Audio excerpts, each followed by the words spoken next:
No niin, sitten mä aloitin tonne Reiki ykköskurssilla Diannalle ja sitten heti myöhemmin Reiki kakkoskurssilla.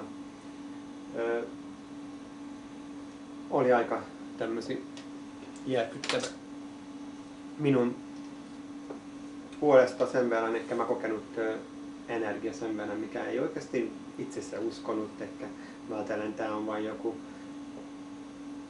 koko homma ja miten se voi tehdä. Ja sitten mä näin nyt, että kyllä se toimii jokaisilla ja sitten mä oon alkanut opiskelemaan. Ja tällä hetkellä nyt mä opetan tälleenkin. Pitkä matka. Se oli joskus 7 vuotta ja sitten mä jatkonut se opiskelu. Dianna kun kuoli, sen jälkeen se Eva luo, sen jälkeen vaihtoin maisteri Joosi ja sitten Rikrivardissa valmistun Threshold-maisteriksi. Se on nyt tämmöinen länsimaan linja. Tässä Reiki-linjassa periaatteessa on paljon eri tekniikkaa. Eli tämä on aina yhdisty periaatteessa. Aina yritetään se parhaillaan. Tästä on osat siitä radiance-tekniikka, mikä yksi kuuluisi.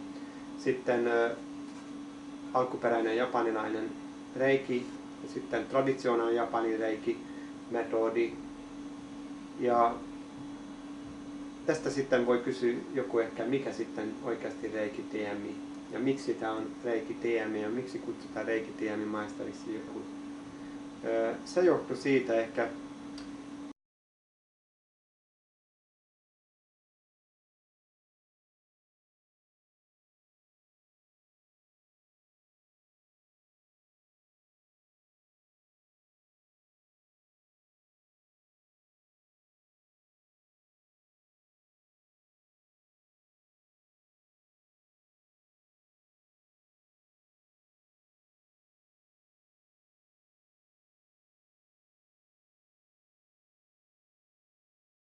se vähän pakko nyt antaa joku oma linja. Ehkä tästä se johtuu, ehkä miksi täällä perustettu linja. Ehkä loppujen lopuksi ei mistään muusta. Ja tästä vielä semmoinen juttu, täällä tietyt metodit tulivat intuitio mukaan. Eli kun mä meditoin, miten se Usui tehnyt se metodit ja mitä hän tehnyt. Ja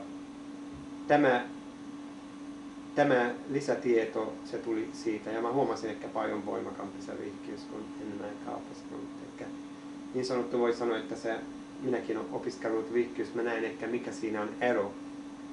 Ja sekin näkee, kuka esimerkiksi tulee joku toinen linjassa täällä opiskelemaan heti, sanoo, että vau, mikä tässä nyt on ero. No tää on se ero, että siinä me vain yritämme tietyllä tasolla